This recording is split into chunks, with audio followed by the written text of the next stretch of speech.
Hello and welcome to Random Fandom, the podcast where we pick a random team each week out of the supercomputer and we follow along and see if we can be a blessing to their fortunes. I'm Rob, and with me, as always, is John. I would say, how you doing, John? I don't want to dwell on the weekend result for you too much, but other than that, how you doing? I'm still thinking about Real Madrid, to be honest. That that's it. That's it. Just going Take to the focus wins. on that. Focus on that. I Yeah. would. I would. Now, we've tried to do this like a number of times. We were really, really close to getting my old university next door neighbour in Halls. Big up Windsor Hall Massive from Reading University. And he's a Wolves fan, and he was trying to make it work to come on, but it was half term and UK versus US time. He sent us a great write up of it. We'll touch on it later. So thanks, Dave, for doing that. It's a shame we couldn't get you on, but who knows? Maybe the supercomputer would pull Wolves again. No, that's not going to work. Anyway, we'll, we'll take a little bit of a look at Wolves. I don't know about you, John, but and I really don't mean any disrespect by this, but the but like growing up for me, because obviously we didn't Mhm. have the internet back in the olden days. It was only just color, we almost grew up in a black and white world. But Wolves weren't really on my radar because they were in the lower leagues for a lot of my kind of early days supporting them. They had a little kind of they flirted with the Premier League for a year, and then it's only really been probably when they've been up since 2018-ish, I think, that I've really kind of okay, yeah, Wolves have taken notice of. They haven't even got any little stories from me anyway, from an Arsenal perspective, or they're not like one that I'll look back at and go, oh, I remember when they knocked us out of the cup or anything Mm. like that. They haven't featured on my footballing radar. What about you? We're the same age, are we not? Yeah, I yeah, but I remember don't. them. I remember them from the 80s. But you're right. They don't stick out as a team Liverpool have a massive history with.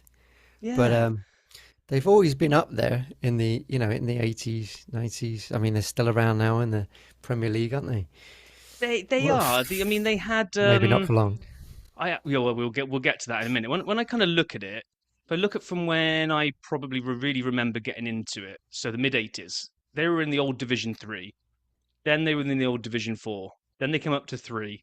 Then they were up to two. So in Division Two, this is still the early 90s. They're still in Division Two.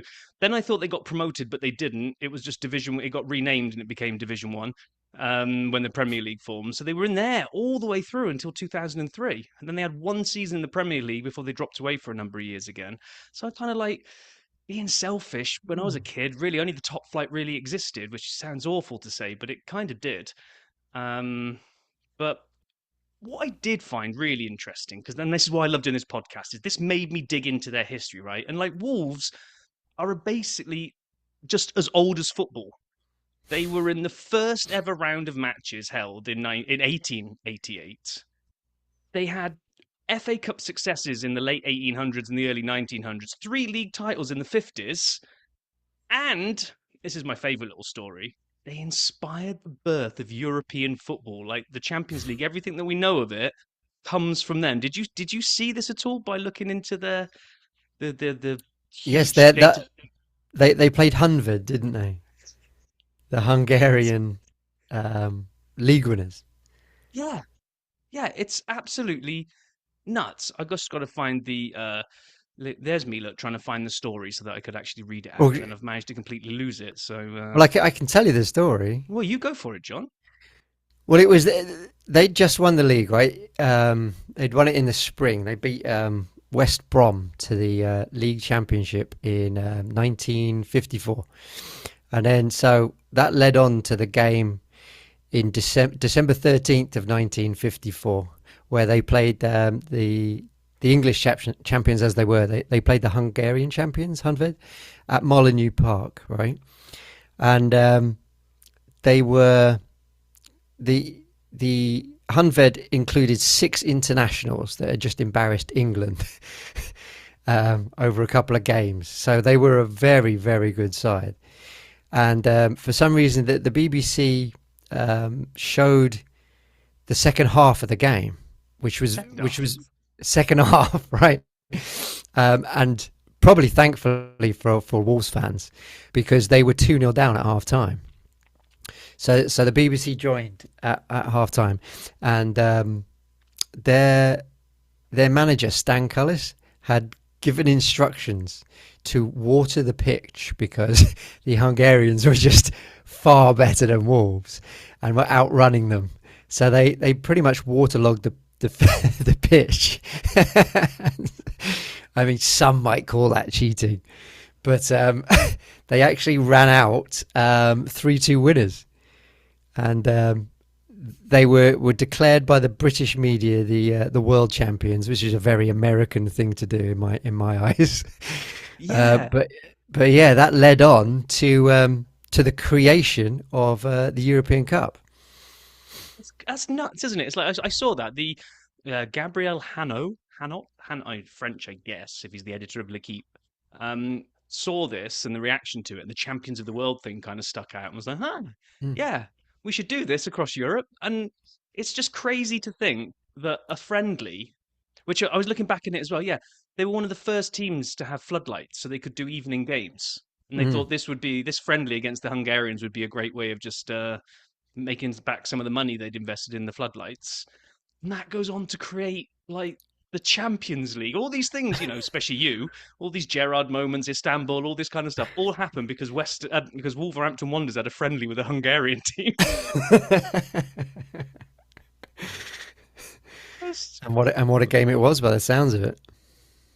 Well, yeah. Do you think you get away with that these days? Like, you're losing at half time. You just go and just turn the sprinklers on and do not turn them off. In fact, don't even Yeah. turn them off when we come out for the second half. Just have them spraying in our faces. Well, it's not as bad as Man City paying off the referees, but Oh, that's another. That's for another podcast. jeez. Oh, do you want some sour grapes with that? Yeah. Moving on. Yeah. So, well, moving on. So, just wanted to talk about players from down the years before we move on to some other little thing that I haven't told you about that I'm gonna spring on Oh you, but gosh. it'll be fun. I was looking at kind of players down the years. So the legendary Andy Gray, Emlyn Hughes. He was at Liverpool, wasn't he? Emlyn Hughes Yes, he in the was. What a yes, he player was. he Yeah, was. Emlyn Hughes, Paul Ince, Dennis Irwin, Jolyon Lescott, and Robbie Keane have kind of all come through the Wolves machine. But all those people have kind of gone on to do off to bigger teams or what have you. Somebody that pretty much stayed there forever is the man, the myth, the legend, goal scoring machine, Steve Bull. Now, I knew Steve Bull had scored a lot of goals, right? Because if Wolves Oh, scored, it was Steve Bull. I don't think anyone else was allowed to score yeah. for Wolves. But I was looking at this on their list of Wolverhampton top goal scorers, right?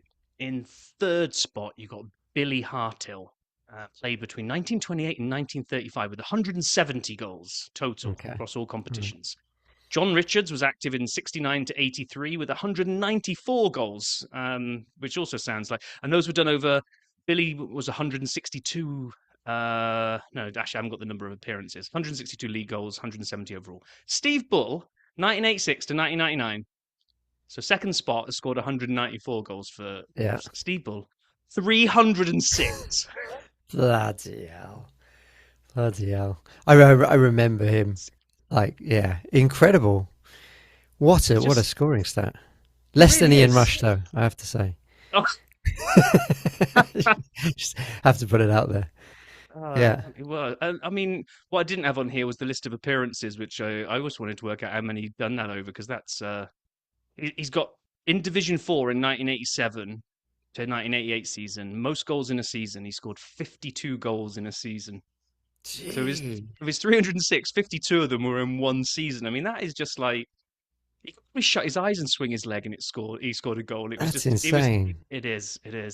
He must Now, have over 500 appearances, surely.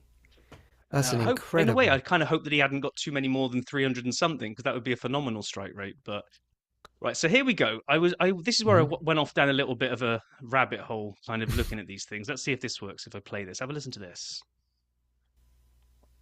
Working across Oh teams no, is no, no, tough. no! I don't see. I know I'm gonna have to edit that out because I didn't want blooming adverts coming in. This is just gonna have to play the advert, isn't it? And then I'll edit it out seamlessly. Like, shh.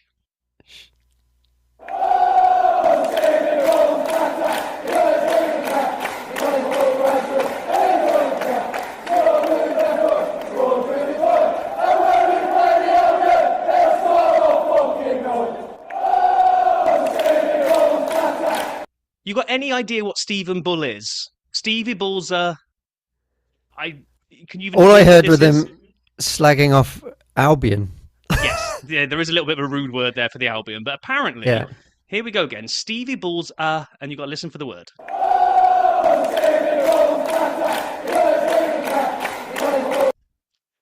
Stevie Bull is a tatter. I don't know what one Hatter. of I those thought is. Hatter. T-A-T-T-E-R. I thought that was like Hatter. slang for a potato, but they can't be calling him a potato. That doesn't make any sense. Now this one, again, apologies for anyone listening out there with little ones around. You might want to kind of move them out of the room for this one. Here we go. We got this one.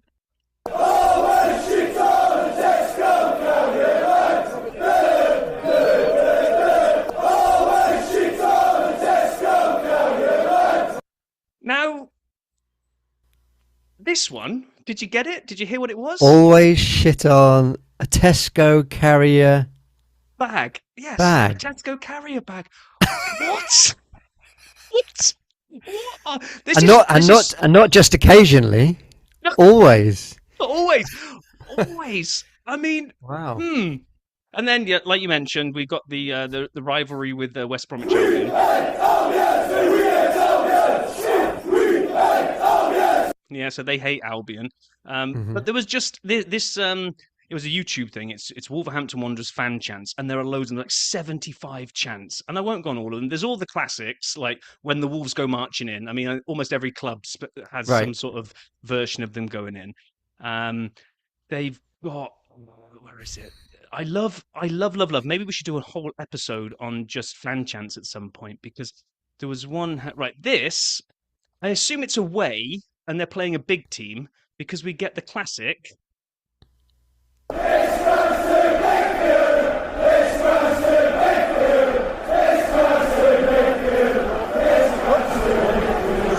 This ground's too big for you.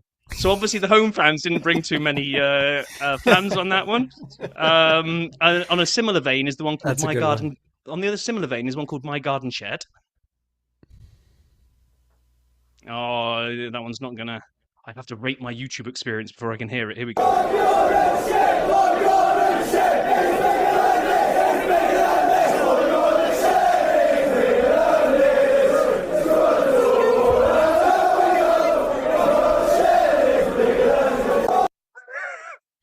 And there's many songs like this. There are Some loads very of them. unique songs. Yeah. Yeah, I know. And then obviously a game where maybe they couldn't win the ball back very often.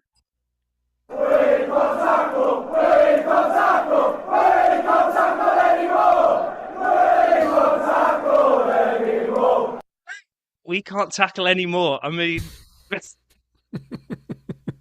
That's quite damning, isn't it? it is. And then we get some I don't know. This might be a player rather than the opposition. I'm not sure about this one.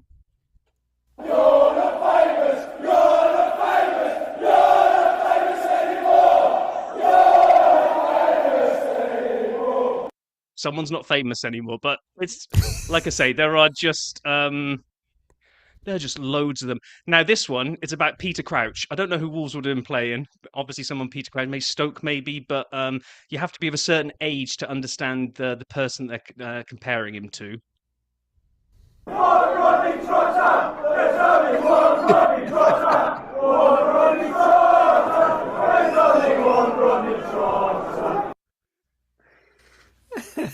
Could have been playing for Liverpool. One Rodney Trotter. I love that. I'm not going to play because I'm not sure if we'll get into trouble. The next one on the list was called Gareth Bale's Got a Monkey's Head. I'm going to swerve that one. Have you seen him when he was younger? He does look like a monkey. Kevin Doyle. I think he must have had his ears pinged back.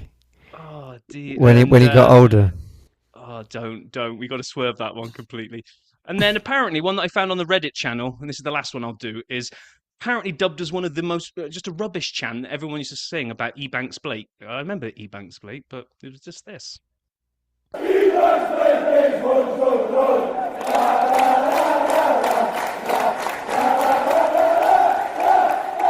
There's no lyrics. They just go la la la la la la la la la la la la, and then just sing Ebanks Blake is Wanderers number 9. So I Yeah, mean, it's factual. It's a it is. factual It's song. a factual chant. It's, but I did. I spent a long time off down the rabbit hole of kind of looking at like fan chants. I just maybe we should do when the season's over or something. We should just do a fan chants episode That would because be a good episode. oh Yeah, my gosh, some of them are brilliant. But oh, anyway, so it's kind carry of the on. opposite. Kind of the opposite of Arsenal. They're original. Oh, you got this thing, Uh, have you? Do you know what? I was thinking about this the other day. Like, you can get a number of Liverpool chants that you've heard at other grounds as well. So it's not like you've got some special little all right, factory where you're churning out songs. Now, I all will right. always admit, We're doing an episode on this. Then we are definitely 100%.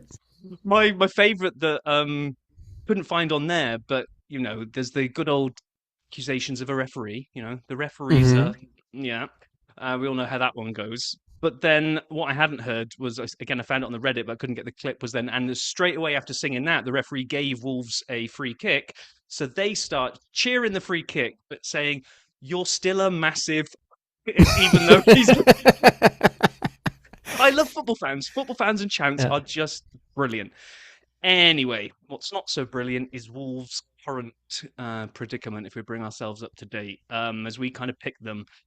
I was looking at this, and one of the things when we get to Dave's review is just the sort of void of, well, not, don't want to say good players. Is that too damning? I mean, he basically says it. He said they had, like, recently, they had Kuna, Neto, Eight Nuri, Samido, obviously, of course, Jota. Um, so they always had that kind of threat and creativity. And, when you played Wolves, you were probably in for a decent scoring game. And that's how they kind of stayed in the Premier League with some of these big names. But they've just sold so much recently, and they look Yeah. really devoid of that spark. Well, now you've actually reminded me of a game that Wolverhampton played when they beat Man United. Wasn't that is the FA Cup semi-final, right? To take them to Wembley, Was it and all? Jota scored the winning goal. Yeah, I think that was like one of their biggest recent days. It was a glorious goal from Jota, and yeah, put them through. Was it the Hmm. quarters or the semi to put Yeah, them I don't through to remember them the? being in a final recently. That I could have complete amnesia there of FA Cup finals, but yeah, but they've got players like that, and then they've also had players that kind of you want to be better than they are, that get people off their seats, and it's funny because one of the players that I really associate with Wolves is one of the players that is almost another episode subject, which is almost men of football. Um, Adama Traore played for Wolves for a very long time. And if anyone's seen Adama Traore, he's basically an Olympic sprinter fused with a boxer, fused with football skill. I mean, the guy's massive, he's a unit, but he's fast. And on his day, absolutely full of tricks. But the problem was that might put him into a group of other players is his football brain didn't always seem to be turned on. He'd Mm. go down blind alleys, he'd beat three or four players, then he'd get to the byline and go, "Oh, what am I supposed to do now?" And then usually the final ball was like awful. It reminded me of like, players that maybe you've had some players that you've enjoyed at Liverpool that you just wish could be better than they were. Like Alex Iwobi for me was like another almost man where on his day he would be like phenomenal, but most of the time would just forget what colour he was playing in and pass to the opposition. It's like, why? I don't know. What do you think? Traore was a He was menace when he was up to speed. I mean, He's a phenomenal player, yeah. And you're right. He looks like a boxer.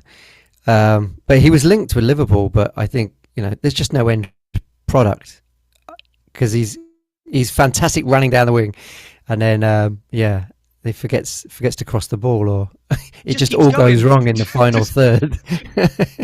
well, it is. It's like he overthinks it. Like, do you know what? Even though he scored a boatload of goals, I'd even put Theo Walcott in this category to some degree, which was if you gave Walcott no time at all to think, Mm. phenomenal. He's just had this instinct. But if you set him away from the halfway line, like we were all pretty much guaranteed he was going to miss it because he would just overthink his way into things. And I think like Traore he would just speed past people. He had great close control, dribble past people, hit it into space. No one was ever going to catch him. And then he would just get to that point where byline was coming up where now I need to cross it or at least pass it to one of my teammates. And it's just like this, I don't know, this footballing fog came down. He's like, oh, Mm. just kick it in the direction I'm facing and just hope for the best.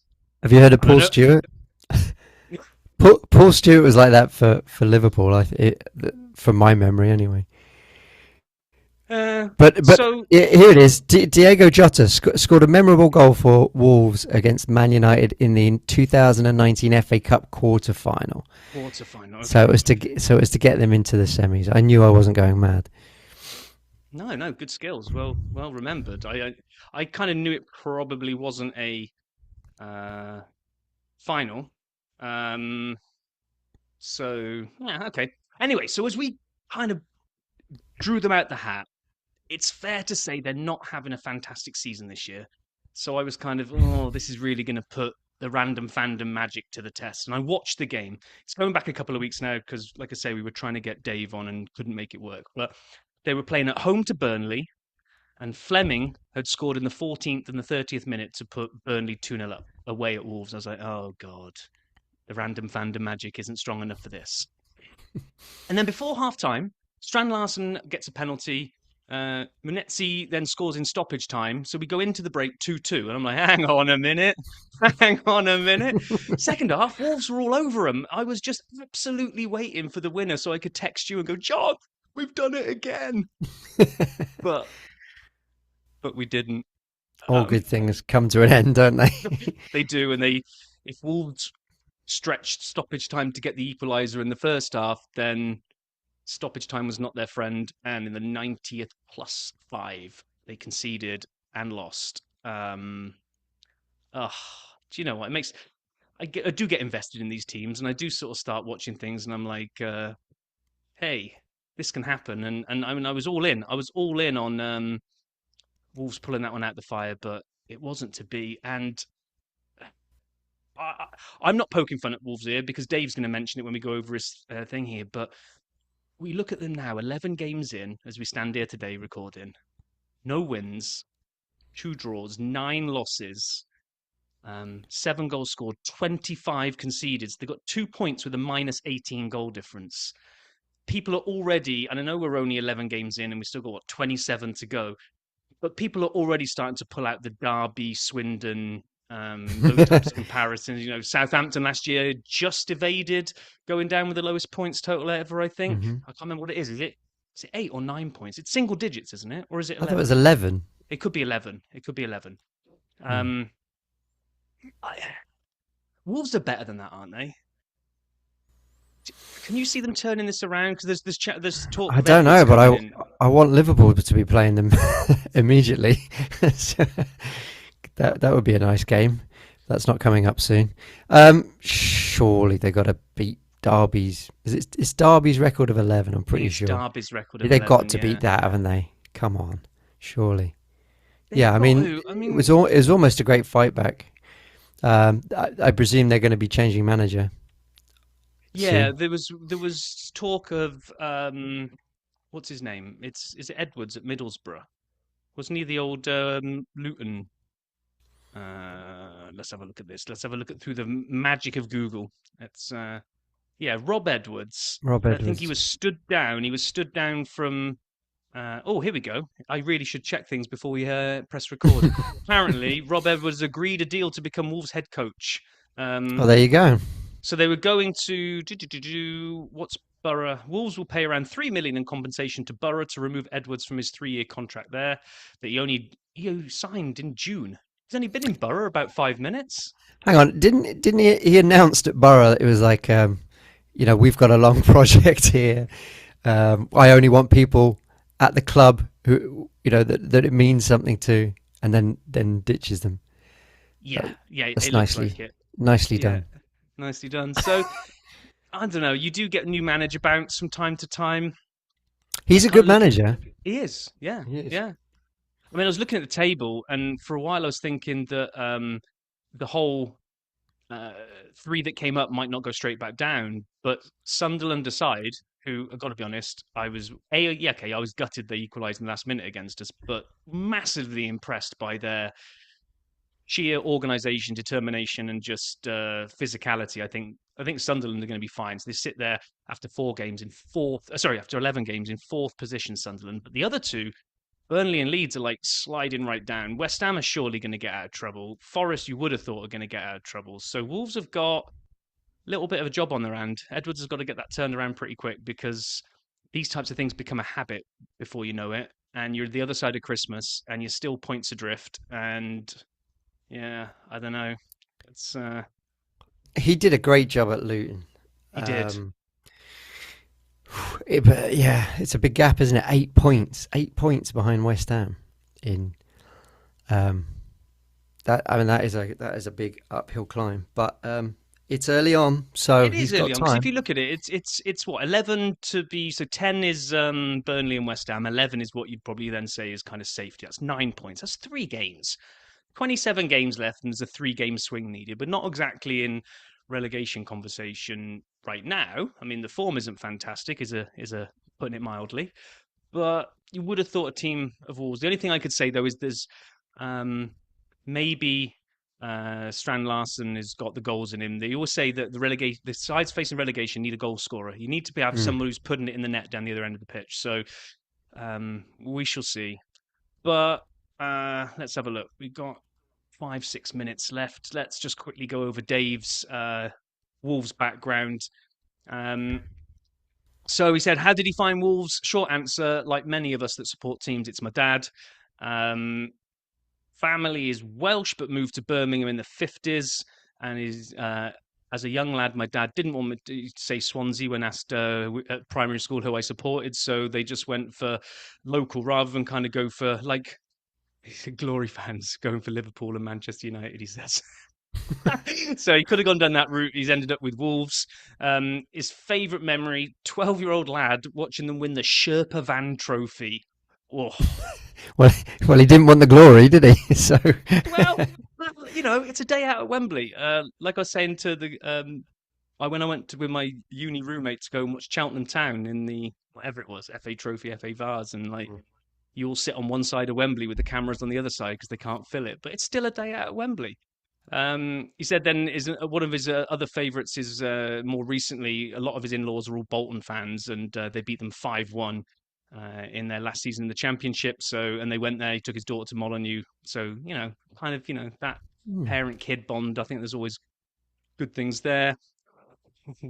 Worst memory. I loved his sentence on his email. Oh my God, where do I even start with this? So it's like, the whole 2011-2012 season, Big Mick came in to manage us. It was good time. We were on the up. 2 seasons of survival. And it was like, oh, yeah, can we start to build? They lost 5-1 to the Baggies. Oh, dear, dear, dear. oh, And that ouch. cemented their drop. It toppled Magic Mick and double relegation followed. So, yeah. So the other one that really stands out was the death of Sir Jack Hayward in 2015. If it wasn't for him, we would not even exist today. He was and still is massively loved by the Molineux faithful. His favourite players, we've already covered him. Stevie Bull, the legendary Tata, whatever that is. What is that? Robbie Keane, Paul Ince, and Dennis Irwin, which we always covered as well. But he said more modernly, obviously, Ruben Neves, just midfield maestro. But actually, you probably pick Moutinho over that. Forgot him, Moutinho. They just had this influx of Portuguese stars. Mm. And then his view on this season. I think this season might be making a bid for my worst memory. Not only do I think we are already down, but we have a shot of Oh. grabbing the lowest points record from Derby. So we need to be Mm. sold. The Fosun, I think that's the Chinese ownership, are totally unsuited for running a football club. Even if we sack our VP, I don't think it will change. We've sold Kuna, Ait Nouri, Samido. We just don't have any standout players. And I honestly think if we go down, we're even going to struggle in the Championship next season. Big Well, big club. Sorry, last thought because this is interesting for me and you. Big clubs flaunt the rules and get away with it but just because we got threatened, Fosun has decided that we now have to make a profit, and he's running it as a business. And running it as a business does not create results. It's the sad truth of where we are right now, though, isn't it? It is. It's like it is, unfortunately. they allowed City to do it, and now no one else can take advantage of the rules. But that ownership group is worth $60 billion. You'd think that they might splash the cash a little bit in January to improve this team. Yeah, I mean, but they can only do it within what they can make in revenue, isn't it? The way the rules are structured now, so which does kind of cut Yeah, but off. I mean, there's ways and means there's they could there's probably, there's a packed 30,000 at home every yeah, week. and I'm sure they could probably sell if they haven't already sell naming rights to stadiums or other kind of sponsorship and all that kind of stuff to allow them to invest. It's just Mm. whether or not they want to. Maybe the business team are looking at it and going, well, do you know what? We get relegated, we get a massive parachute payment. That helps the old revenue stream, but not a way to run a football club if you're trying to stay up No. in the Premier League. But yeah, I hope this doesn't turn into the worst season in memory for Dave. I really do. Like I say, like Wolves, I haven't got any animosity against them. There isn't anything where I've like hated any of their players. There isn't anything where they've knocked Arsenal out of anything, so I've got that kind of disregard for them. So um, I don't want to see them finish bottom and beat Derby's record. I'd like to actually see No. efforts come in and turn this around. To be honest. Yeah, me too. Yeah, me too. Maybe the random fandom luck will actually be long term on this one, and we'll see them survive relegation. Yeah. Right. Well, we got a couple of minutes left, so that all is on upon us now is to uh, charge up the supercomputer and see who we're going to be following next time. So, right, where has the old supercomputer gone? Here we go.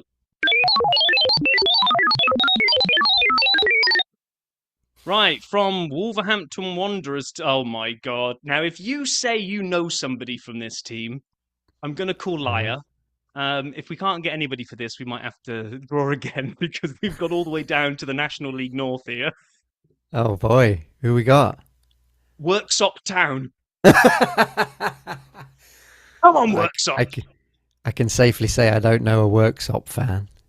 I Worksop. mean, I know we limited ourselves to the top six divisions in the end because going down any lower was just too unlikely to find someone. But this could push us to the limit here.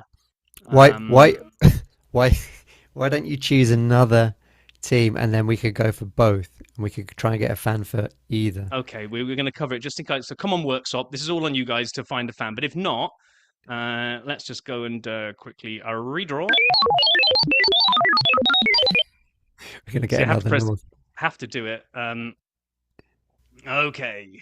Oh, okay. This is League One. Uh-huh. Leighton Orient. Leighton Orient. Yeah. Okay. Okay. So it's a That's race to find a fan of either Worksop Town or Leighton Orient, and that will be. Although now we technically have to follow both of them because we've drawn them out, right? So I'm not sure how this works. You've gone a bit rogue on me here, but we can follow both. I'm happy to do that. follow both. We'll keep an eye on both score. Yeah. Worksop's the primary one. If we can find a fan, I'm just thinking that might be really challenging. I mean, look how bad it was trying to get a Wolves fan on. They're in the Premier League, but maybe Worksop can. Leighton Orient should be easy. I should find a Leighton Orient fan. Yeah, But Leighton Orient Worksop. feels like a well supported team, but Worksop I think might surprise us. Come on, Worksop, sort us All a right. fan out. We got to go overtime on this one. It's like our FA Cup one that we're just going to pick a fixture and see which one wins. So, Yeah. right, we are at time, sir. So, anything else to add before I fire up the outro music? No. No. Nothing, have you? Nothing over there, John. Nothing. well, not that I'm going to cover in a minute. Okay, well, on that then, we will wrap this up and go hunting for a Worksop fan or a Leighton Orient fan. So tune in next time to find out who we end up finding.